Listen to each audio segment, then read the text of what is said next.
Hello, आज ना मला इथे खूप सगळ्या साड्या फॉल पिको करायच्या होत्या, तर मी इथे सगळ्या साड्यांना एक साईड फॉल लावून घेतला आणि आता हातशिलाई करते. तर माझ्या सगळ्या साड्या फॉल पिको करून झाल्या.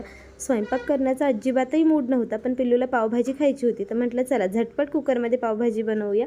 तर इथे मी सगळ्या भाज्या कट करून घेतल्या, कुकरमध्ये तेल टाकलं, कांदा छान परतवून घेतला. कांदा परतल्यानंतर टोमॅटो, मीठ आणि आलं लसणाची पेस्ट टाकली आणि टोमॅटो छान सॉफ्ट होईपर्यंत परतवून घेतला. नंतर त्यामध्ये हळद, लाल तिखट, पावभाजी मसाला टाकला आणि मसाले छान तेल सुटेपर्यंत परतून घेतले.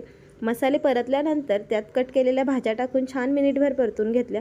इथे पावभाजीची तयारी झाली, पण आज आमच्या इथे काही पाव मिळत नव्हते. म्हटलं आज आता भाजी चपातीसोबतच खावी लागते की काय माहिती, पण पाव मिळाले. तर इथे भाज्या परतल्यानंतर त्यात मी भाज्या बुडतील इतपत पाणी घातलं आणि कुकरला झाकण लावून कुकरच्या 3 शिट्ट्या करून घेतल्या. तर इथे आपल्या भाज्या मस्त शिजलेल्या आहेत.